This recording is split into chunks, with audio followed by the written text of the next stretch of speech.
परमादेश यदि कोर्टले गरेपछि राष्ट्रपतिले मान्नुहुन्छ र देउबाजी यो देशको प्राइम मिनिस्टर हुनुहुन्छ। आज त सरकार बन्ला, तर भोलि यो रोग चाहिँ सधैँको लागि यो रोग स्थापित हुन्छ। यदि राष्ट्रपतिले अदालतले आदेश जारी गरेर मानेन भने अदालतको अवहेलनामा कारबाही हुन्छ।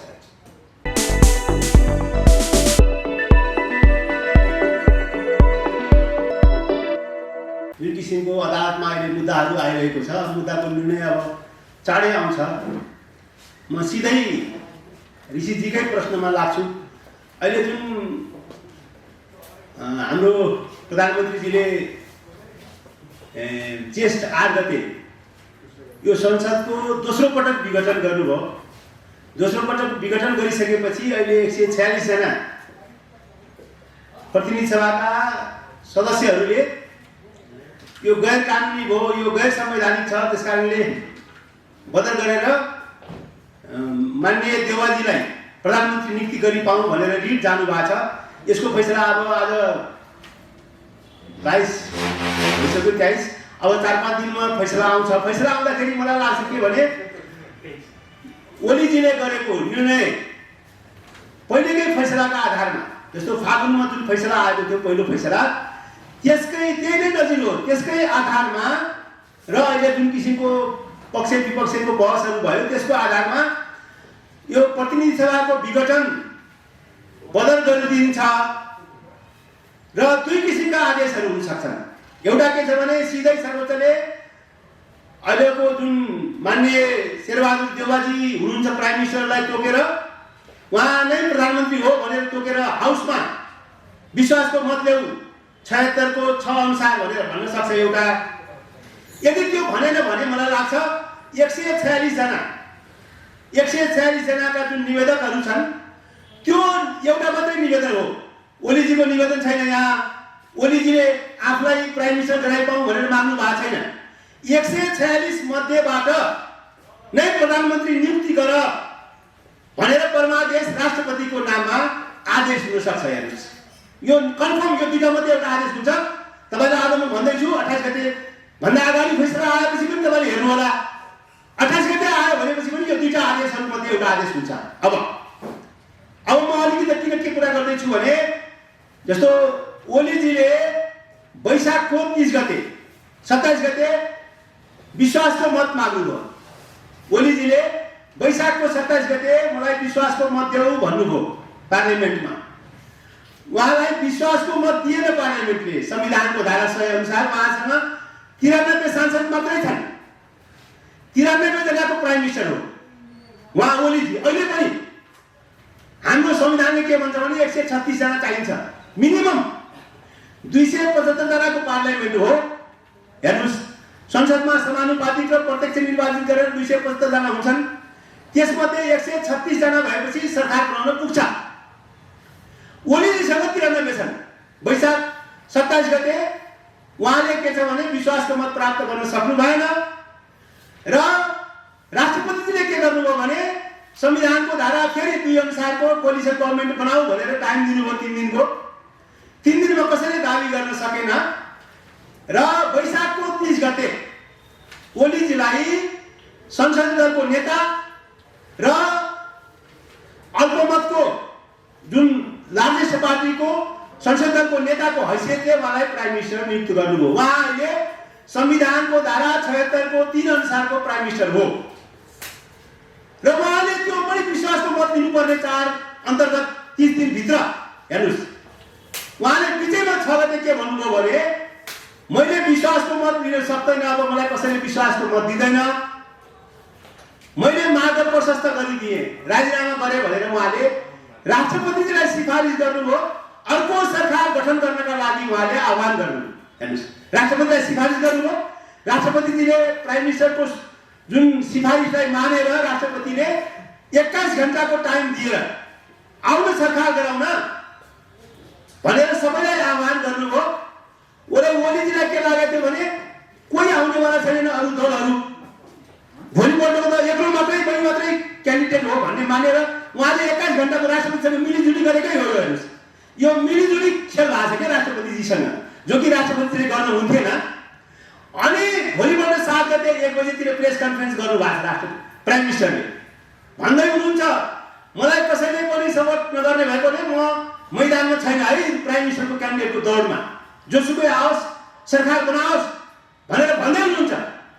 अनि 149 जनाका प्रतिनिधि सभाका सदस्यले सही लगेर राष्ट्रपतिजीलाई बुझाइसकेपछि राष्ट्रपतिजीसँग अरू विकल्प थिएन। हेर्नुहोस्, राष्ट्रपतिजीले ओलीको निवेदन लिने पनि होइन। ओलीजी त्यो 76-5 को मा भागै लिन पाउनुहुन्न। तपाईलाई भनेको छ प्रतिनिधि सभाको सदस्यले मात्रै भाग लिन पाउँछ।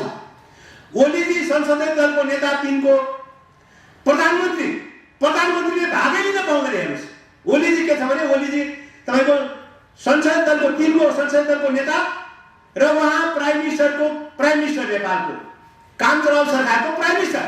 हेर्नुहोस्, उहाँले मार्ग प्रशस्त गरिसकेपछि काम चलाउ सरकारको प्रधानमन्त्री, उहाँले संसद विघटन गरिसकेपछि काम चलाउ सरकारको प्रधानमन्त्री, उहाँले प्रधानमन्त्रीले भाग लिन पाउँदैन 76-5 अन्तर्गत। हेर्नुहोस्, तर उहाँलाई के छ राष्ट्रपतिजीले भाग लिनुभयो दुईटैलाई राखेर। अनि उहाँले राष्ट्रपतिजीले एउटाको सही अर्कोमा अर्कोको सही एउटामा पर्यो, त्यसकारण दुईटैको दाबी खारेज भनेर भनिदिएपछि अहिले सर्वोच्च अदालतमा मुद्दा छ। हेर्नुहोस्, हामीले अहिले जस्तो सुरेन्द्र सरले भन्नुभयो प्योर पार्लियामेन्ट्री सिस्टम भएपछि उहाँले भनेको कुरा ठिक हो। हामीले 2047 सालको नेपाल राज्यको संविधानमा त्यो सबै प्रयोग गर्यौँ। प्रधानमन्त्री नै अल इन अल हो। हेर्नुहोस्, प्राइम मिनिस्टरले डिजोल्युसन गर्न सक्छ, तर मनमोहनको उसमा अल्पमतको सरकारले गरेको डिजोल्युसन पनि सर्वोच्चले फर्काइदिएको छ। हेर्नुहोस्, प्योर पार्लियामेन्ट सिस्टम हामीले बनाएका छैनौँ। अहिले हामीले के गर्यौँ भने यो मिक्स्ड पार्लियामेन्ट सिस्टम ल्याएका छौँ। यहाँ हेर्नुहोस्, mixed parliament system. Pure parliament सिस्टममा के हुन्छ भने बहुमत पाउनु साथै प्राइम मिनिस्टर हुने, अनि जतिखेर पनि विश्वासको मत अविश्वासको मत दिन पाउने। हामीले के राख्यौँ भने 2 वर्षसम्म अविश्वासको मत ल्याउन नपाउने, अविश्वास ल्याउन नपाउने। हेर्नुहोस्, यहाँ राख्यौँ। यदि कसैले विश्वासको मत अविश्वास ल्याउँछ भने वैकल्पिक प्राइम मिनिस्टर पनि दिनुपर्छ भनेर संविधानमा राखेका छौँ। हेर्नुहोस्, त्यो पार्लियामेन्ट सिस्टममा हुँदैन। हामीले त्यो गर्यौँ कि यहाँ मिक्स्ड पार्लियामेन्ट जस्तो बनायौँ। जर्मनको हो श्रीमान, जर्मनमा त्यो सिस्टम छ। जर्मनमा यदि त्यहाँ तपाईँको अविश्वास दर्ता गर्यो भने अविश्वासका साथमा त्यहाँ चान्सलर को हुने भनेर वैकल्पिक चान्सलर पनि सँगै दर्ता गरिन्छ। हामीले त्यसलाई आफ्नो संविधानमा राख्यौँ। हेर्नुहोस्, हामीले प्योर पार्लियामेन्ट सिस्टम अंगीकार गरेका छैनौँ। त्यसैले हाम्रो निवेदन के हो भने यो संसद 5 वर्षसम्म चल्नुपर्छ। संसद विघटन गर्ने व्यवस्थै छैन। हेर्नुहोस्, अहिलेको पार्लियामेन्ट सिस्टममा हाम्रो 5 वर्ष फुल टर्म खानुपर्छ भन्ने व्यवस्था हो। हेर्नुहोस्, तर कहिलेकाहीँ के भनेपछि सरकार बन्न सकेन र विघटन गर्नु पर्यो भने 76-5 को सरकारले मात्रै 76-5 को सरकार 76-5 ले के भन्छ भने तपाईको बहुमतको पनि भएन, मिलिजुली पनि भएन, लार्जेस्ट पार्टी पनि भएन भने 76-5 मा जाऊ है। यो नयाँ व्यवस्था हो। नेपालमा अरू कुनै पार्लियामेन्ट्री सिस्टममा यो छैन व्यवस्था। तपाईले हेर्नुस्, पार्लियामेन्ट सिस्टममा 60-65 मुलुकमा पार्लियामेन्ट सिस्टम छ। यसरी 5 को किन राख्यौं भन्दाखेरि यदि तिनटै सरकार बन्न सकेन भने प्रतिनिधि सभाको कुनै पनि सदस्य, हेर्नुस्, कुनै पनि सदस्यले 136 पुगायो भने अहिले यहाँ निर्दलका कुरा उठिरहेको छ। हामीसँग मल्टी पार्टी सिस्टम छ। मल्टी पार्टी सिस्टम भित्रको यो खेल हो 76-5 भनेको। यहाँ निर्दलीयता कुरा हुँदैन। पञ्चायतको जस्तो कुरा नगर्नुस्। यहाँ ह्याङओभरका कुरा गरिरहेको छ। निर्दलीयता हो कि भनेर यहाँ हवा फिसाउनु खोजिएको छ। मल्टी पार्टी सिस्टम भित्र 76-5 मा 136 जना जसले पुगाउँछ। हेर्नुस्, 136 जना पुगाउने मान्छे प्राइम मिनिस्टर हुने। हेर्नुस्, त्यो नयाँ व्यवस्था हामीले राख्यौं। न इन्डियाको संविधानमा छ, न इजरायलको संविधानमा छ, न अरू पार्लियामेन्ट्री डेमोक्रेसी भएको जहाँ संविधान छ नि त्यो 76-5 को 76-5 को व्यवस्था पनि छैन। हेर्नुस्, अनि यसलाई निर्दलीयता भन्ने। हामी मल्टी पार्टी सिस्टम भित्र डेमोक्रेसी भित्र छौं। पार्टीले सपोर्ट गर्न सक्छ, व्यक्तिले सपोर्ट गर्न सक्छ। त्यसकारणले यहाँ अहिले जुन किसिमको एमालेका 26 जनाले सही गर्यो, जसपाका 12 जनाले सपोर्ट गर्यो, यो निर्दलीयता हो भनेर हावा फिजाइदैछ। हेर्नुस्, अब 28 गते देउवाजी प्राइम मिनिस्टर हुनुहुन्छ। देउवाजीलाई प्राइम मिनिस्टरले राष्ट्रपतिले भन्नै पर्ने हुन्छ। मैले भने दुईटा विकल्प, सर्वोच्च अदालतले सिधै देउवाजीलाई प्राइम मिनिस्टर भनेर तिमीले 30 दिनभित्र संसदको विश्वासको मत ल्याऊ पनि भन्न सक्छ 76 को 6 अनुसार। त्यो त भनेर 146 जना जसको सदस्यहरूको हस्ताक्षर छ, त्यो 146 जना मध्येबाट तिमीले प्रधानमन्त्री नियुक्ति गर भनेर राष्ट्रपतिजीलाई परमादेश जारी हुन सक्छ। राष्ट्रपतिले मान्नु भएन, राष्ट्रपतिले त्यसको कुरा भन्नुपर्छ। अस्ति औली खरेलले उठाउनु भएको छ, राष्ट्रपतिले नमाने के हुन्छ? संविधान नमाने राष्ट्रपति किन रहने? संविधानै नमान्यो भने राष्ट्रपति रहने अवस्था रहन्छ। परमादेश यदि कोर्टले गरेपछि राष्ट्रपतिजीले मान्नुहुन्छ र देउबाजी यो देशको प्राइम मिनिस्टर हुनुहुन्छ। यहाँ निर्दलीयताको सवाल होइन, निर्दलीयता कुरा गरेर भयङ्कर पञ्चायत व्यवस्था आउने हो कि भन्ने कुरा एमालेका मान्छेहरूले फैलाइरहेको हेर्नुहोस्। एमाले पनि ओली खेमाले हामी मल्टी पार्टी सिस्टमभित्र छौँ। हेर्नुहोस्, मल्टी पार्टी सिस्टमभित्र जस्तो अहिले तपाईँले हेरिहाल्नुभयो प्रदेश नम्बर 6 को कर्णाली प्रदेशमा त्यहाँ त्यो माओवादीको मुख्यमन्त्रीको मेजोरिटी थिएन। भोटिङमा त हालियो त भएको एमालेका मान्छेले। कारबाही भनिएको छ अर्को कुरा हो। कारबाही भन्नु तयार छन् त 26 जना।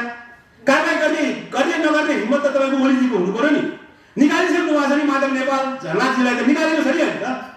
निकालेपछि पनि के छ उहाँ थामथाम गर्दै हुनुहुन्छ। आजै पनि उहाँ खेल्दै हुनुहुन्छ। मलाई लाग्छ संसद आउँछ, संसद आएपछि कहीँ एमालेको भित्रै खेल्न पाइन्छ कि भन्ने उहाँको खेल छ।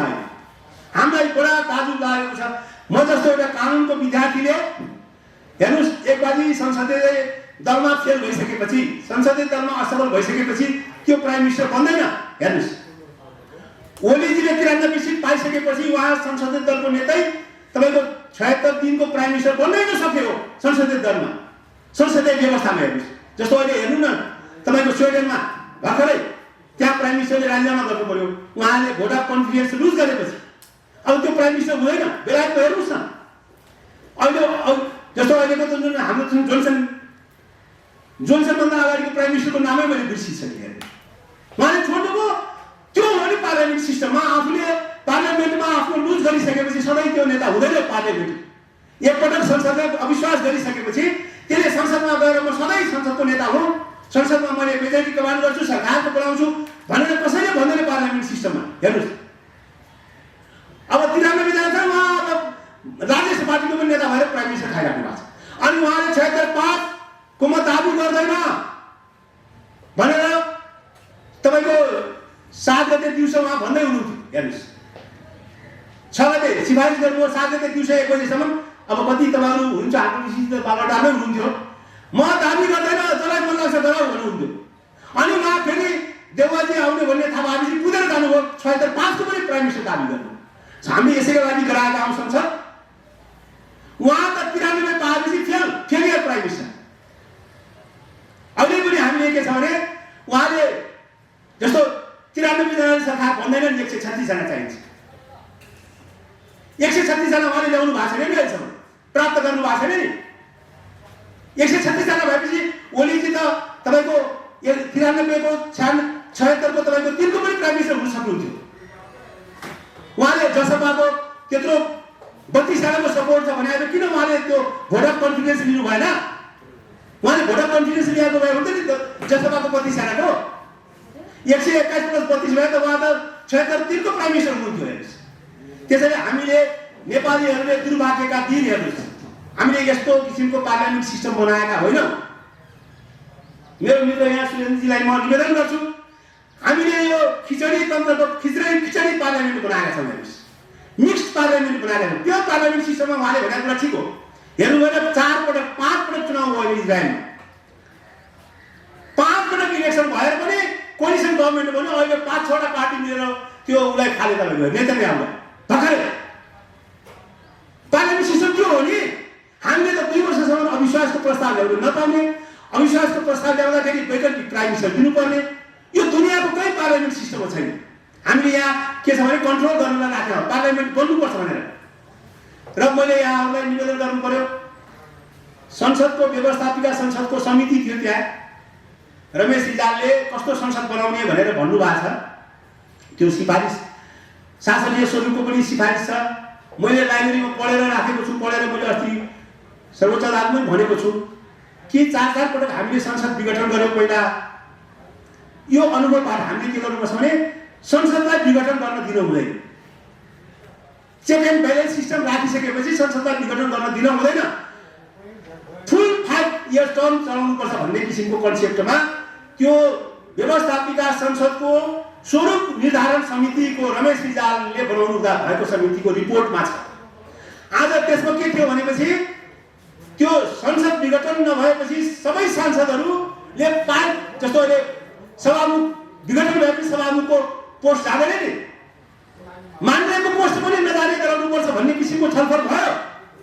तर राष्ट्रमा मान्यहरूको पोस्ट जानुपर्छ भन्ने किसिमको सबैको सहमति भएपछि मान्यको पोस्ट गयो। हेर्नुहोस्, सभामुखको गएको छैन नि, अहिले हाउस विघटन भएपछि मान्यको पनि पोस्ट जानु हुँदैन भन्ने किसिमको छलफल भएको छ त्यहाँ। हेर्नुहोस्, तर पछि भएन। यो त अब इलेक्सनमा गइसकेपछि आवधिक निर्वाचनमा कसले विरोध गर्ने? अब 1.5 वर्ष बाँकी छ। 1.5 वर्षमा चुनाव नहुँदाखेरि डेमोक्रेसी जान्छ फेरि। यहाँ निरङ्कुश त आउँछ, हामी त्यसको प्रतीक्षामा छौँ। 1.5 वर्ष पर्खेर 5 वर्ष फुल टर्म गराएपछि इलेक्सन जानै पर्छ फेरि। हेर्नुहोस्, आवधिक निर्वाचन भनेको त्यो हो। मध्यावधिको निर्वाचनको कन्सेप्ट अहिलेको संविधानले तोकेको छैन, हेर्नुहोस्, बनाएको छैन। संविधान विघटन गर्न हुन्न, संसद विघटन गर्नै हुन्न भन्ने कन्सेप्टमा संविधान लेखिएको हो। तर कहिलेकाहीँ के छ भने 76-5 मा पुग्दा पनि सरकार बनेन, सरकारले विश्वासको मत प्राप्त गरेन भने त्यो सरकारले के छ भने संसद विघटन गर्न सक्छ। अब हेर्नुहोस्, देउवाजीलाई राष्ट्रपतिले अथवा सर्वोच्चले प्रधानमन्त्री तोकिसकेपछि उहाँले 76 को 6 अनुसार 30 दिनभित्र विश्वासको मत दिनुपर्छ। यदि कुनै कारणले विश्वासको मत प्राप्त गर्न सक्नु भएन भने उहाँले विघटनको सिफारिस गर्न सक्नुहुन्छ। ओलीजी त्यहाँ पुग्नु भएन, राष्ट्रपति चुक्नु भयो। राष्ट्रपतिले 76-5 अनुसारको ओलीजीलाई प्रधानमन्त्री भनिदिएको भएपछि पनि अहिलेको समस्याको समाधान हुन सक्थ्यो। राष्ट्रपति चुकेकै हो, त्यहाँको सल्लाहकारहरूले भन्न सकेन। बेलुका 149 आथ्यो, 153 आथ्यो, ओलीजीले 76-5 को प्राइम मिनिस्टर हो भनेर शपथ गराइदिए भए उहाँले गरेको सिफारिस अहिले वैधानिक हुन सक्थ्यो। त्यहाँ राष्ट्रपति चुक्नु हो, उहाँको सल्लाहकार चुके, उहाँले तिर्न जानुभयो सल्लाह के 76-3 ले नै तपाईँको विघटन गर्न पाउँछ भनेर सल्लाह दियो। आखिर अहिले बुमराङमा पर्यो। हेर्नुहोस्, तपाईँले सुन्नुभएको छ। हेर्नुहोस्, दक्षिण अफ्रिकामा राष्ट्रपतिलाई कोर्ट अफ द कन्टेम्प्ट कोर्टमा 15 महिना जेल हाल्दैछ। ज्याको जुमालाई हेर्नुहोस्, त्यहाँको संवैधानिक अदालतले त्यस्तो देश हो नि डेमोक्रेटिक कन्ट्री भने त। हाम्रो यहाँ त संविधान माने पनि ठिक छ, नमाने पनि ठिक छ। सबभन्दा संविधान पालना गर्नु निकाय भनेको राष्ट्रपतिज्यू, त्यसपछि प्राइम मिनिस्टर, त्यसपछि तपाईँ हामी छँदैछौँ। तपाईँ हामीले संविधान मानेकै छौँ। संविधान राम्रो चलोस्, यो देशको स्थिरता होस्, नेपाली जनताले सुख पाउन्, दुःख नपाउन्, संविधान सभाले लेखेको संविधान भनेर हामीले गर्व गर्ने ठाउँ थियो। तर अहिले संविधान सभाले लेखेको संविधानै तपाईँको धुजा भएको छ।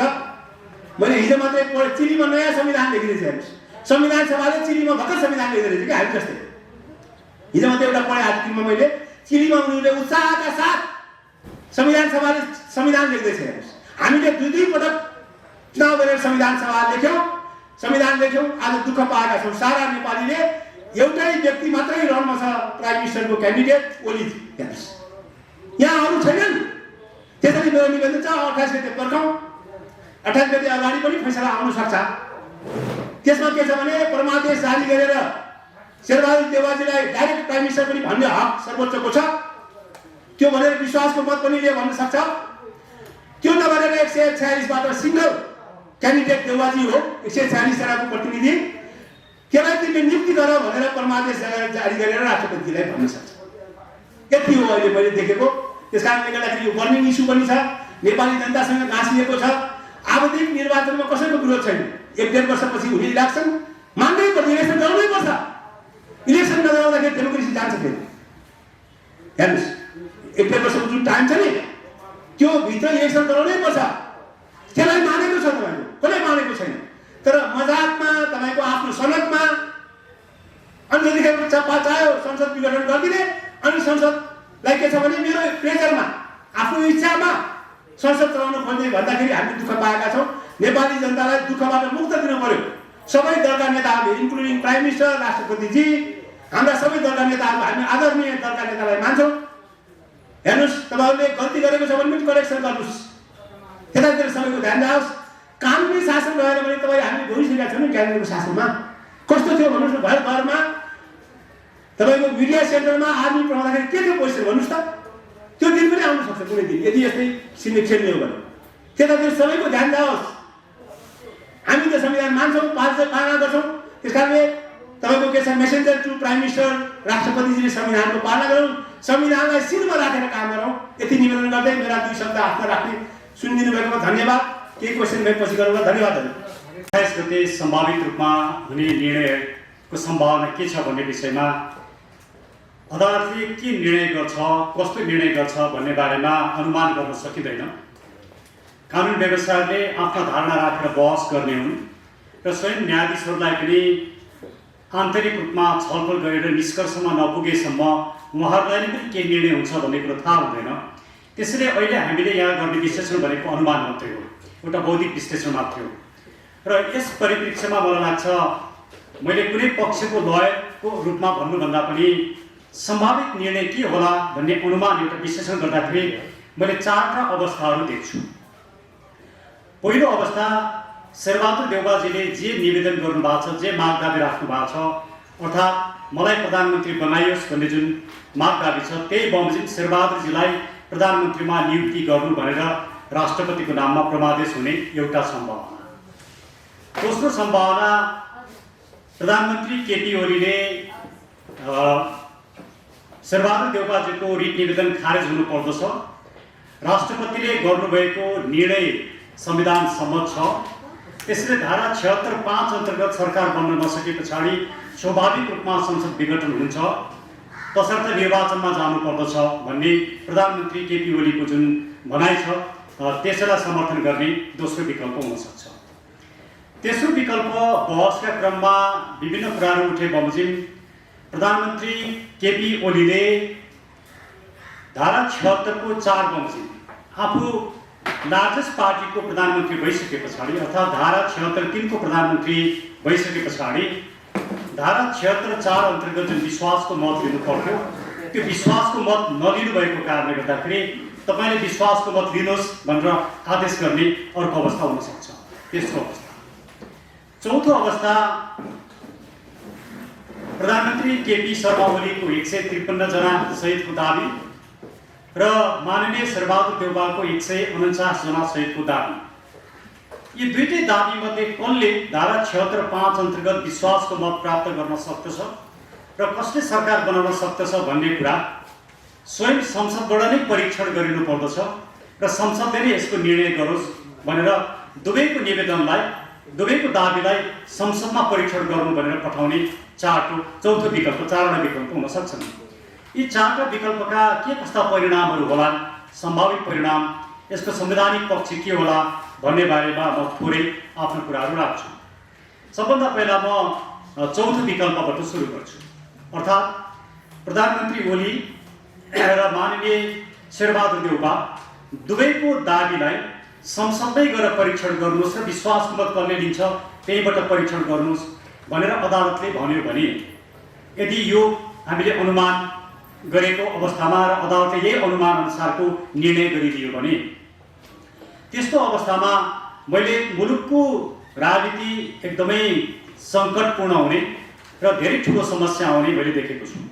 किनभने देउवाजीले मान्नुहोस्, विश्वासको मत लिनका लागि जब उहाँ मतदानमा जानुहुन्छ, संसदमा मतदान हुन्छ, त्यो मतदान हुँदाखेरि देउवाजीले दाबी गरे जस्तै उहाँको पक्षमा 146 जना पुगेको खण्डमा ओलीजीले के भन्नुहुन्छ भने, हामीले नेकपा एमाले व्हिप जारी गरेका छौँ, यदि उहाँले व्हिप जारी गर्नुभयो भने र हामीले व्हिप जारी गरिसके पछाडि हाम्रा 23 जना या 26 जना सांसदहरूले शेरबहादुरजीको पक्षमा दिएको मतदानको गणना हुँदैन, त्यसैले सभामुखले यो गणना गर्नु हुँदैन। सभामुखले यदि गणना गर्नुभयो भने सभामुखले गरेको गणना चाहिँ गलत छ, गैर संवैधानिक छ, गैर कानुनी छ भनेर उहाँ अदालतमा चुनौती दिन आउनुहुन्छ, मुद्दा अदालतमा आउँछ।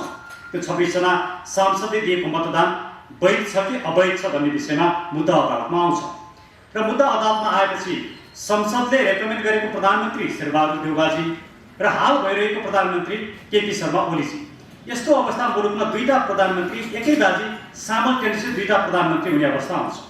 संसदले आफूले रेकमेन्ड गरेको व्यक्ति, संसदमा विश्वासको मत लिएको व्यक्तिलाई प्रधानमन्त्री नियुक्त होस् भनेर राष्ट्रपतिमा सिफारिस गर्छ।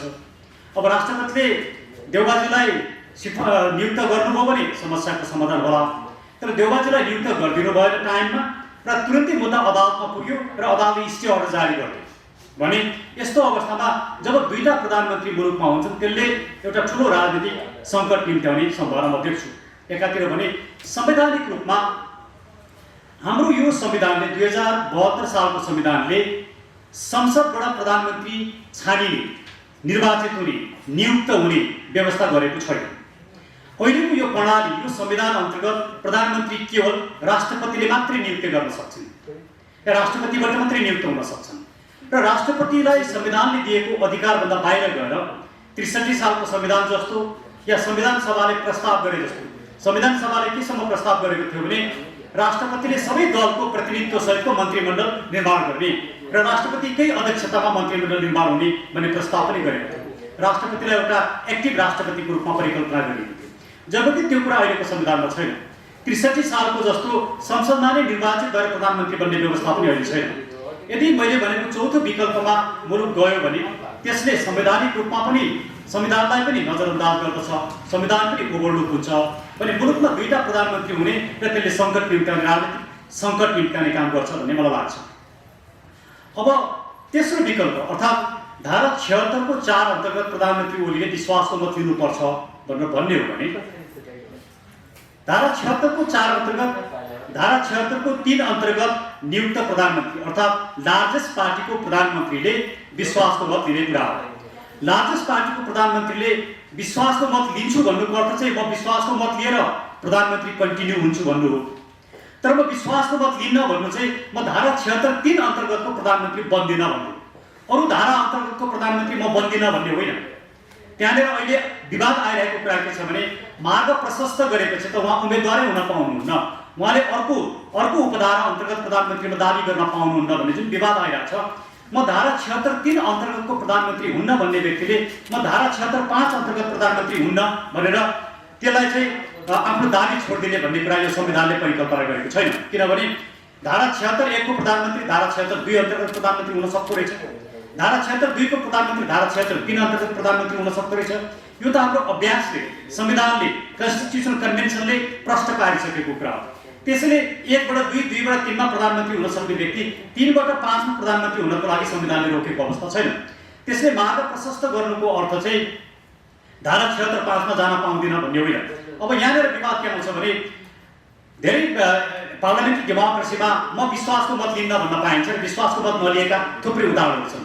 विश्वासको मत नलिकन संसद विघटन गरेका उदाहरण पनि छन्, विश्वासको मत नलिकन अर्को सरकार भएका उदाहरणहरू पनि छन्। त्यसैले प्रधानमन्त्री ओलीले यसपल्ट रोज्नुभएको विकल्प चाहिँ के हो भने म धारा 76(3) अन्तर्गतको प्रधानमन्त्रीमा म कन्टिन्यू हुन्न, म विश्वासको मत लिन्न भनेर भन्नुभएको। अब यस्तो अवस्थामा यदि अदालतले तपाईले विश्वासको मत लिनुपर्छ, धारा 76(4) को प्रक्रिया पूरा गर्नुपर्छ भन्ने हो भने धारा 76 को 4 मा विश्वासको मत लिन्न भन्न नपाउने गरी संविधानमा परिमार्जन हुन्छ। त्यो परिमार्जन चाहिँ संविधानको उद्देश्य अनुकूल हुँदैन, पार्लियामेन्ट्री डेमोक्रेसी अनुकूल पनि हुँदैन। त्यसले पनि संविधानमा एक किसिमको सङ्कटमा आउँछ भन्ने मलाई लाग्छ। अब दोस्रो विकल्पमा जाँदाखेरि अर्थात् प्रधानमन्त्री ओलीले जे भन्नुभएको छ, प्रधानमन्त्री ओलीको दाबी बमोजिम या उहाँको लिखित जवाब बमोजिम प्रधानमन्त्रीको उम्मेदवार शेरबहादुर देउबाको रिट निवेदन खारेज हुनुपर्दछ र राष्ट्रपतिले गरेको निर्णय ठिक छ भन्ने कुरालाई मान्यता दियो भने मुलुक निर्वाचनमा जान्छ। म मुलुक निर्वाचनमा जानुपर्छ भन्ने पक्षको व्यक्ति हो। त्यसका पछाडिका केही कारणहरू छन्।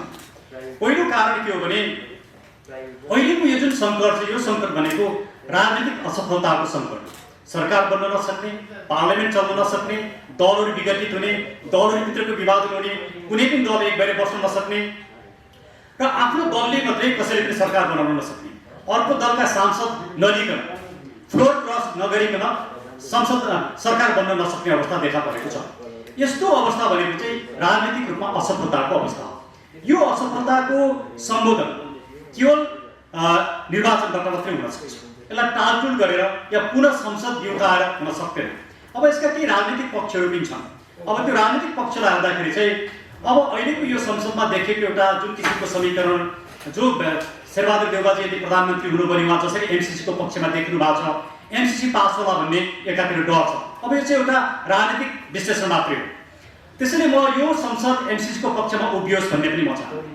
त्यसले अहिलेको संसदले जसरी वाइट मनी लगायतका विभिन्न करप्सनहरूमा यसले करप्सनलाई नियन्त्रण गर्न सकेन, सरकारलाई रिस्पोन्सिबल अकाउन्टेबल बनाउन सकेन र जसरी मुलुकमा करप्सन देखिएको छ, इभन कोभिडको सन्दर्भमा पनि कोभिडको भ्याक्सिन खोप ल्याउने सन्दर्भमा कमिसनको कुरालाई समेत रोक्न सकेन पार्लियामेन्टको भूमिका देखिएन।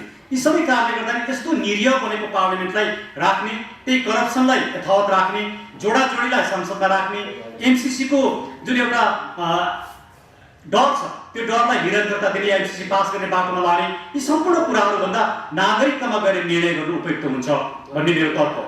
माने संसदीय अर्को एउटा पक्ष के छ भने धारा 76 को 2 र धारा 76 5 मा संवैधानिक रूपमा भिन्नता छ। धारा 76 को 2 मा बहुमत प्राप्त 2 वा 2 भन्दा बेसी दलको समर्थनमा बहुमत प्राप्त गर्नु नै पर्याप्त हुन्छ। म बहुमत प्राप्त गर्न सक्छु भन्ने दाबी गर्नु नै पर्याप्त हुन्छ। यस्तो किसिमको अभ्यासलाई प्रोबेबिलिटी भनिन्छ, सम्भाव्यता। सम्भाव्यता भनेको 50% हुन पनि सक्छ, 50% नहुन पनि सक्छ। एउटा कोइन हामीले टस गर्यो भने त्यसको टेल पनि आउन सक्छ, हेड पनि आउन सक्छ। धारा 76 को 2 भनेको प्रोबेबिलिटीमा आधारित व्यवस्था हो। धारा 76 को 5 भनेको त्यसले प्रोबेबिलिटी मान्दैन, त्यसले निश्चितता, सुनिश्चित, सर्टेनिटी माग गर्छ। आधार भनेको चाहिँ सुनिश्चित हुनुपर्छ। आधारका केही पक्षहरू छन्। कुनै पनि कुरा आधार हुनको लागि त्यो सैद्धान्तिक रूपमा प्रष्ट हुनुपर्छ। पहिलो कुरा तथ्यगत रूपमा त्यो निर्विवाद हुनुपर्छ। त्यसले त्यो निर्णयको सहीपना, त्यसको ट्रुथफुलनेसलाई त्यसले प्रमाणित गरेको हुनुपर्छ। त्यसले संस्थागत रूपमा त्यो दिगो हुनुपर्छ। यी आधारका जुन एउटा सैद्धान्तिक पक्षहरू छन्, यी सम्पूर्ण सैद्धान्तिक पक्षलाई हेर्ने हो भने के देखिन्छ भने सबभन्दा पहिला त धारा 76 5 मा भएको व्यवस्था जसले धारा 76 2 लाई रिफर गरेको छ, 2 वा 2 भन्दा बेसी दललाई रिफर गरेको छ, त्यो हुनासाथ धारा 76 5 मा निर्दलीय रूपमा सरकार बन्न सक्दैन। यसले दलीय संरचनालाई, हाम्रो जुन सरकारको परिकल्पना छ, हाम्रो शासकीय संरचनाको जुन दलीय परिकल्पना छ, त्यो दलीय परिकल्पनालाई 76 5 ले अन्त्य गर्न सक्दैन। त्यसैले अहिले देउवाजीले लिएर गएको जुन मागदाबीले निवेदन छ राष्ट्रपतिका भएको दाबी, नेपाली कांग्रेस र माओवादी केन्द्रको लागि चाहिँ दलीय समर्थन, एमालेका 26 जना र जसपाका 12 जनाको चाहिँ स्वतन्त्र। उहाँको आफ्नो दाबी आफैमा खण्डित छ। यदि उहाँले कि त दलीय रूपमा जानु पर्थ्यो कि त स्वतन्त्र रूपमा जानु पर्थ्यो। आफूले दुईटै किसिमको दलीय रूपमा पनि जाने, स्वतन्त्र रूपमा पनि जाने। अनि अदालतमा गएर धारा 76 5 ले हुइप माग्दैन, हुइप लाग्दैन, स्वतन्त्र रूपमा जान सकिन्छ भन्ने जुन किसिमका तर्कहरू आए, यो तर्क चाहिँ सस्टेनेबल जस्तो मलाई लाग्दैन। हुन त यसको खण्डन रमनजीले गर्नुहुनेछ, शेरबहादुरजी पनि आउनुभएको रहेछ।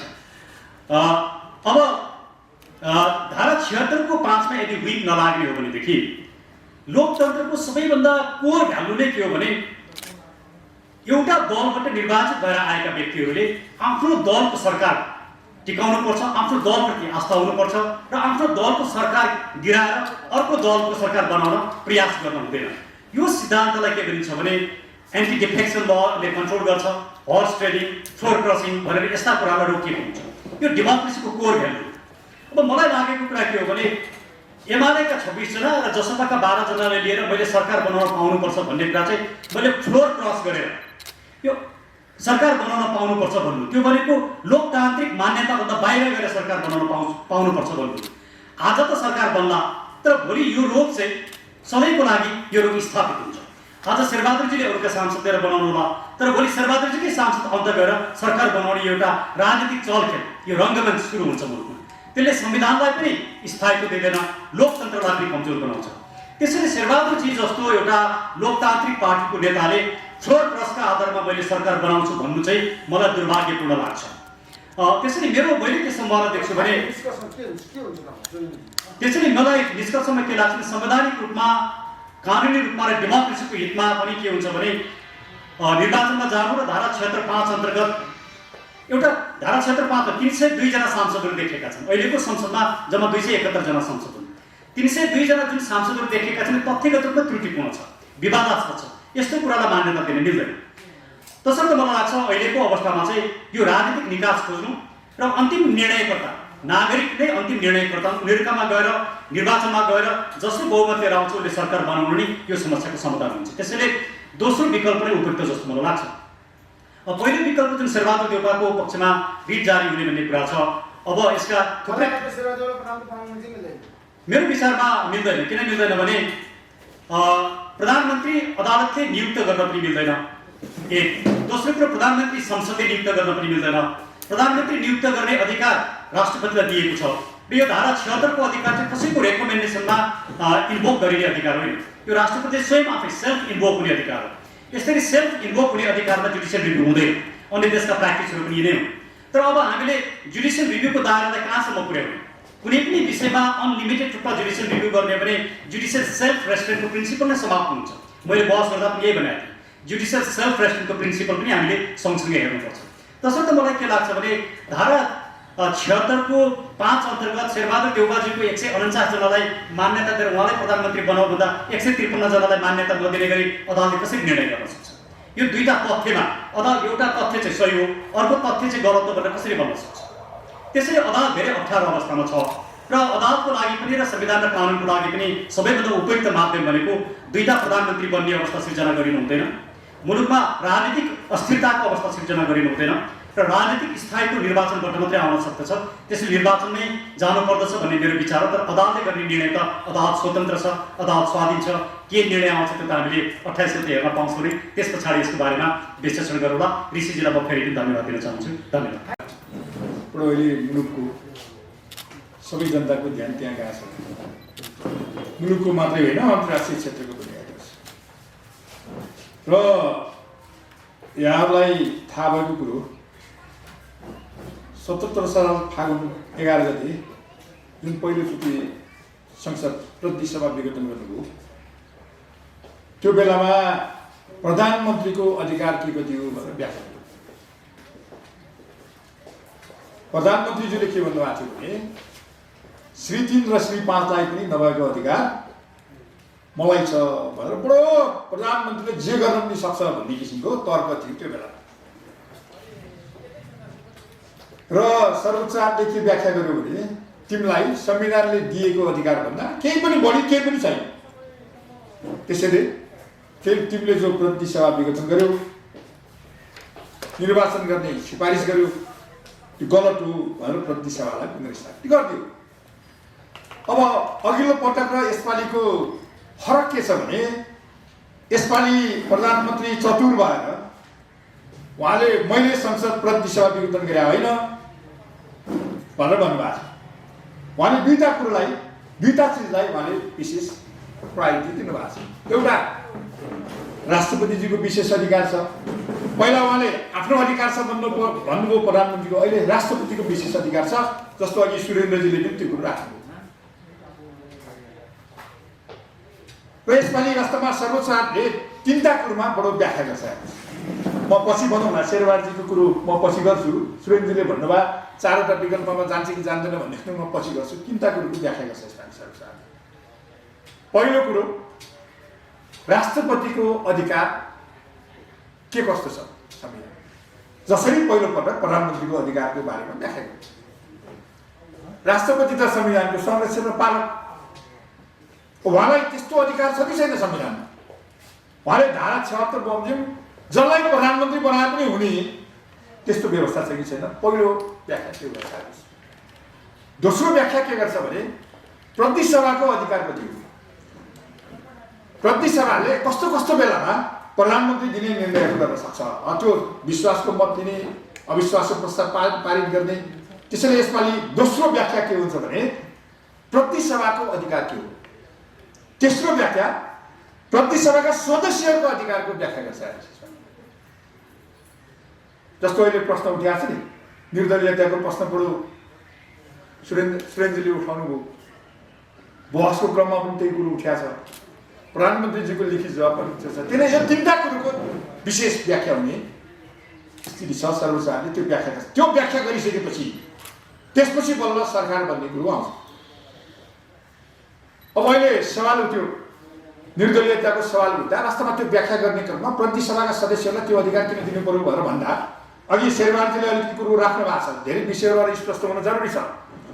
हामीले सबभन्दा पहिला निर्वाचन पद्धति कस्तो अपनाएको छौँ भने एउटै पार्टीको बहुमत आउन नसक्ने निर्वाचन पद्धति अपनाएको छौँ। 275 मध्ये 165 जना प्रत्यक्ष निर्वाचन हुन्छ, 110 जना समानुपातिबाट निर्वाचन हुन्छ। सायद 74 सालमा भएको चुनावमा नेपाल कम्युनिस्ट पार्टी एमाले र नेपाल कम्युनिस्ट पार्टी माओवादीको संयुक्त टिम नबने भए त्यो सम्भावना थिएन, बहुमत पनि हुँदैन। हेर्नु होला अब पछिका चुनावहरूमा कहिले पनि एउटा पार्टीको चाहिँ बहुमतै हुँदैन। त्यस्तो निर्वाचन पद्धति अपनाइसकेपछि अब के गर्ने? संसद विघटन जति बेला पनि गर्ने, किनभने जति चुनाव भए पनि के हुनेवाला छ, एउटा पार्टीको बहुमत हुँदैन। यो त अहिले जनता आजित भइसकेपछि 74 सालको निर्वाचनमा Nepal communist party Emale, Nepal communist party माओवादी केन्द्रले संयुक्त घोषणापत्र बनाएर हामी स्थिर सरकार दिन्छौँ, प्रतिसभा स्थिर बनाउँछौँ, विकास समृद्धिको कुरो गरे हुनाले त्यो भयो। अब अहिले त त्यो स्थिति छैन। त्यसैले निर्वाचन पद्धति यस्तो अपनाएको छ। सुरेन्द्रजीले भन्नुभएको जस्तै त्यो निर्वाचनले सबै समस्या समाधान गर्दैन। अहिले जति राष्ट्रपतिको अधिकारको व्याख्या निर्वाचनले गर्छ, प्रतिसभाको अधिकारको व्याख्या निर्वाचनले गर्छ, अथवा भनौँ संसदीय एउटा संसदको अधिकारको व्याख्या निर्वाचनले गर्दैन। त्यो व्याख्या संविधानमा के छ भन्ने कुरो त्यो व्याख्या गर्ने अदालत नै हो। त्यसैले त्यहाँ राष्ट्रपतिको अधिकारको बारेमा चाहिँ सभामुख र चाहिँ के अरे प्रधानमन्त्री र चाहिँ राष्ट्रपति आफूले उठाउनु भएको छ, मेरो यस्तो अधिकार छ भनेर त्यो व्याख्या चाहिँ निर्वाचनले गर्दैन। त्यसैले मनमोहन अधिकारीको प्रतिसभा विघटन गरेका बेलामा त्यहाँ सर्वोच्चले भन्यो, त्यो बेलामा पनि त्यही प्रश्न उठ्यो। 42 47 सालको संविधानको धारा 42 को 2 बमोजिम अल्पमतको सरकार बनिसकेपछि 42 को 1 मा फर्कन सक्दैन भन्ने त्यो बेलामा तर्क थियो। निर्वाचनले सबै समाधान गर्छ भन्ने थियो। तर अदालतले के भन्यो भने सरकार बनाउने सम्भावना रहेसम्म संसद विघटन गर्न मिल्दैन। प्रधानमन्त्री अर्को वैकल्पिक सरकार दिने बेलासम्म संसद विघटन गर्न मिल्दैन। संसदलाई छल्न मिल्दैन। अविश्वासको प्रस्ताव दर्ता भएको छ तर तिमी त विघटन गरिरहेको छौ।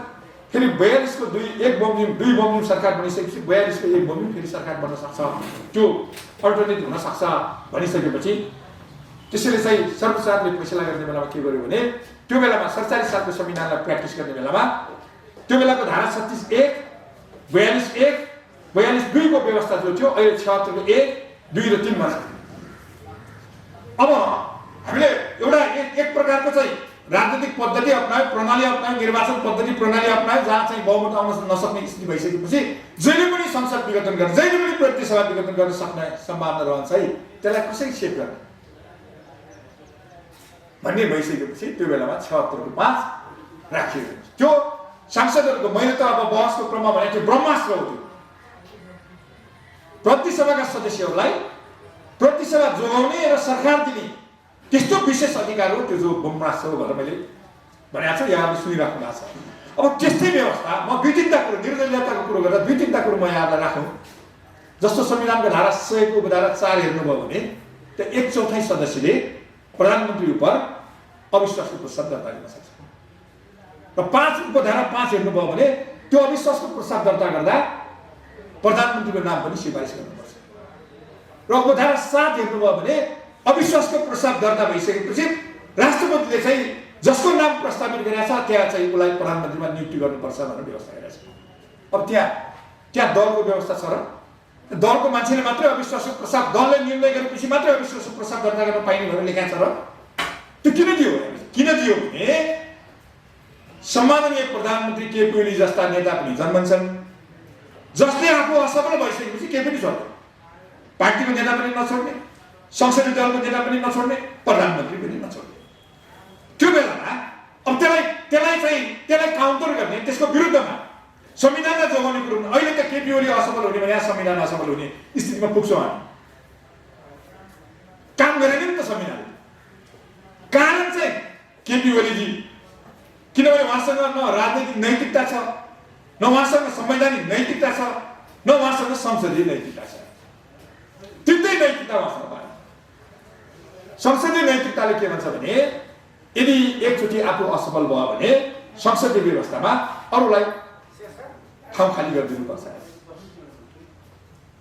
वास्तवमा एमाले पार्टीको पनि दायित्व के थियो भने 76 को 3 बमोजिम सरकार बनाउने बेलामा केपी ओलीजीले वैशाख 27 गते विश्वासको मत दिँदा उहाँलाई प्राप्त नभइसकेपछि उहाँले अब फेरि संसदमा चाहिँ विश्वासको मत दिन तयार भएर उहाँले प्रधानमन्त्री चयन हुन्छु भनेर चाहिँ प्रतिस्पर्धा गर्ने स्थिति हुनु हुँदैन थियो। त्यो नेपाल कम्युनिस्ट पार्टी एमाले रोक्नु पर्थ्यो।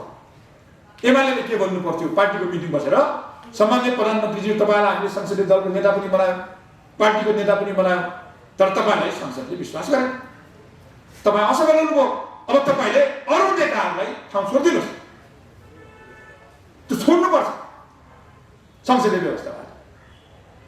उहाँले छोड्नु भयो। यस्तै नछोड्ने मान्छे जन्मन्छ भनेर धारा 76 को 5 पनि व्यवस्था गरे, धारा 100 को धारा 4 को पनि व्यवस्था गरे। त्यहाँ खै संविधानको धारा 100 को धारा 4 हेर्नुभयो भने त्यहाँ संसद के पार्टीको निर्णय अनुसार अविश्वासको प्रस्ताव दर्ता गरिन्छ भनेर लेखा छ। त्यसको उदाहरणको लागि 54 सालमा लोकेन्द्रबहादुर चन्दको विरुद्ध अविश्वासको प्रस्ताव दर्ता भयो। को मिलेर? गिरिजा प्रसाद कोइराला र सूर्यबहादुर थापा मिलेर अविश्वासको प्रस्ताव दर्ता भयो। त्यो बेलामा राप्रपाको नेता सूर्यबहादुर थापा पनि हुनुहुन्थ्यो, लोकेन्द्रबहादुर चन्द पनि हुनुहुन्थ्यो, तर लोकेन्द्रबहादुर चन्दको विरुद्ध राष्ट्रिय प्रजातन्त्र पार्टीकै नेताहरूले चाहिँ अविश्वासको प्रस्ताव दर्ता गरे, त्यो पास पनि भयो। त्यो बेलामा होइन जारी गरे। प्रेम भण्डारी भन्ने सचेतक हुनुहुन्थ्यो, हुइप जारी गरेको थियो, त्यो अब चल्यो पनि छ। तर त्यो त्यसैले चाहिँ विशेष व्यवस्थाहरू गरे हुन्छ। त्यो निर्दलीय होइन। त्यहाँ चाहिँ के हुन्छ, त्यो बेलामा के निर्दलीय भयो? सूर्यबहादुरको लोकेन्द्रबहादुरको विरुद्ध चाहिँ अविश्वासको प्रस्ताव दर्ता भयो, पास भएर सूर्यबहादुर प्राइम मिनिस्टर गर्नुभयो, फेरि राप्रपाकै हेल्प गर्नुभयो। त्यसरी त्यस्ता व्यवस्थाहरू हुन्छन्। त्यसरी यसपालि संविधानले किन त्यस्तो व्यवस्था गर्यो भने वास्तवमा चाहिँ प्रतिसभा 5 वर्ष जीवित हुनुपर्छ। अब हामीले निर्वाचन पद्धति प्रत्यक्ष र समानुपातिको दुईटाको कम्बिनेसन गरेका छौँ। कसैको पनि बहुमत नआउने स्थिति हुन सक्दछ। त्यो अवस्थामा फेरि अर्को कुरो दल असफल भयो। सुरेन्द्रजीले भन्नुभएको कुरो म एउटा सहमत के भने दलको नेता असफल भएकै हो। अनि दल र दलको नेता असफल भयो, संविधान असफल भयो र त्यसरी त्यो संविधान जोगाउनलाई त्यो ब्रह्मास्त्रको अधिकार दिए। तपाईँलाई एउटा उदाहरणको लागि इन्डियामा के छ भने 545 जनाको त्यहाँ लोकसभा हुन्छ। त्यो लोकसभाको निर्वाचन भइसकेपछि लोकसभामा सत्तारूढ दल त एउटा हुन्छ, तर विपक्षी दलको मान्यता पाउनलाई 10% प्रतिसभाको सदस्य, त्यहाँको लोकसभाको सदस्य हुनुपर्छ। काङ्ग्रेस आइको 10% भएर राष्ट्रिय मान्यता छैन त्यहाँ। यसको अर्थ निर्दलीय व्यवस्था बनायो र होइन। त्यहाँ के हुन्छ भने संसदीय व्यवस्थामा दलले पनि त्यो जुन मिनिमम रिक्वायरमेन्ट भनौँ न, मिनिमम आवश्यकता, मिनिमम त्यसको चाहिँ एउटा मापदण्ड उसले पुरा गर्नुपर्छ, त्यसपछि उसले दलको मान्यता पाउँछ। अहिले काङ्ग्रेस अहिले चाहिँ विपक्षी दलको मान्यता पाएको छ। यसको अर्थ इन्डियामा निर्दलीय व्यवस्था छ। त्यो हुन्छ। त्यो हाम्रै देशमा पनि जस्तो प्रत्यक्षतर्फ एकजना जित्नुपर्छ राष्ट्रिय मान्यता पाउन, समानुपातिकतर्फ खसेको मतको 3% ल्याउनुपर्छ। 3टा दल आज स्वतन्त्र छ। नेमकेवाको सांसदलाई नेमकेवाको सांसद भनिन्न प्रतिसभा, राष्ट्रिय प्रजातन्त्रको सांसदलाई राष्ट्रिय प्रजातन्त्रको पार्टीको सांसद भनिन्न, राष्ट्रिय जनमोर्चाको सांसदलाई राष्ट्रिय जनमोर्चाको सांसद भनिन्न। किन? उहाँहरूले एक सिट त जित्नुभयो, तर 3% ल्याउनु भएन।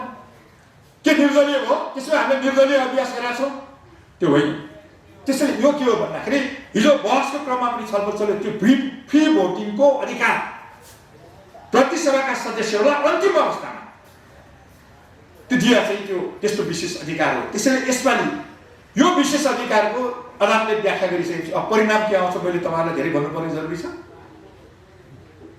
सरकार बनाउने सबै अधिकार कसको? प्रतिसभाका सदस्यहरूको। राष्ट्रपतिको अधिकार भने राष्ट्रपतिले पालन गर्ने भने त प्रतिसभाका सदस्यले भनेको कुरालाई उहाँले फेसिलिटी गर्ने भयो, घोषणा गरिदिने मात्रै। उहाँलाई त्यस्तो विशेष अधिकार केही छ नै छैन। अब प्रतिसभामा 149 जनाले जसलाई समर्थन गरेका छ, अब त्यो बाहेकको विकल्प हामीले के गर्न सक्छौँ? सरकार बनाउने अधिकार जुन निकायलाई छ। त्यसैले मलाई लाग्छ यसपालि सर्वोच्चले व्याख्या गर्ने क्रममा राष्ट्रपतिको अधिकार र राष्ट्रपतिको ठाउँ कहाँ हो, अनि प्रतिसभाको ठाउँ कहाँ हो, उसको अधिकार र प्रतिसभाका सदस्यहरूको अधिकार, यो व्याख्या गरिसकेपछि त्यसले चाहिँ धेरै कुरो ठाउँ दिन्छ। म तपाईँलाई एउटा उदाहरण, यहाँ अहिले प्रश्न उठ्यो, त्यहाँ राष्ट्रपतिलाई विपक्षी बनाइया पनि छैन मुद्दामा। अब उहाँको नाममा कसरी चाहिँ परमाणु जारी हुन सक्छ भन्ने प्रश्न पनि उठ्यो। यहाँलाई एउटा स्पष्ट गरौँ, 59 सालमा तत्कालीन राजा ज्ञानेन्द्रले संविधानको धारा 31 लाई प्रयोग गरेर त्यो आफ्नो अधिकार 31, 35, 127 लाई प्रयोग गरेर चाहिँ शाही आयोग पनि बनाए।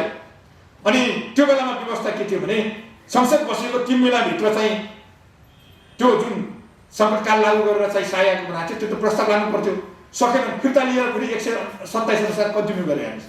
त्यो बेलामा राजा ज्ञानेन्द्रलाई विपक्षी बनाइया छैन। त्यो बेलामा राजदरबार सचिवालयलाई विपक्षी बनाइया छ, राजाको नाममा आदेश जारी भएको छ। र रुखमाङ्गटको कटुवालको इस्युमा रामवरण यादवलाई चाहिँ विपक्षी बनाइया थियो, तर उहाँको नाममा शोकज गरेन अदालतले। अनि त्यो बेलामा बहसमा प्रश्न उठाएको थियो, के उठाएको थियो भने रामवरणजीलाई विपक्षी बनाइया थियो तर उहाँको नाममा शोकज गरिएको छैन, त्यसरी उहाँको निर्णयको बारेमा कसरी प्रश्न उठाउन सकिन्छ भन्ने प्रश्न उठाएको थियो। तर सर्वोच्चले के भन्यो, उहाँलाई शोकज गर्नुपर्ने जरुरी छैन, राष्ट्रपतिको कार्यालय विपक्षी बनाए हुन्छ भनेर भन्नुभएको थियो।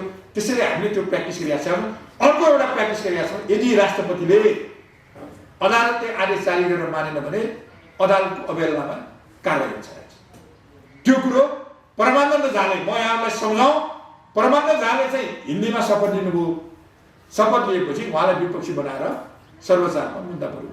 मुद्दा परेपछि उहाँले के भन्नुभयो भने राष्ट्रपति र उपराष्ट्रपतिलाई मुद्दै चल्न सक्दैन भन्ने लगायतको कुरोहरू उठाइएपछि सर्वोच्चले के बोल्यो भने संविधानले तिमीलाई कुनै इम्युनिटी उन्मुक्ति दिएको छैन, यदि तिमीले गलत किसिमले अदालतको अवहेलना हुने गरेर बोल्यौ भने तिमीलाई अवहेलनामा सजाय हुन्छ भनेर छ। अदालतको आदेश मानेन भने राष्ट्रपतिलाई अवहेलनामा सजाय हुन सक्छ।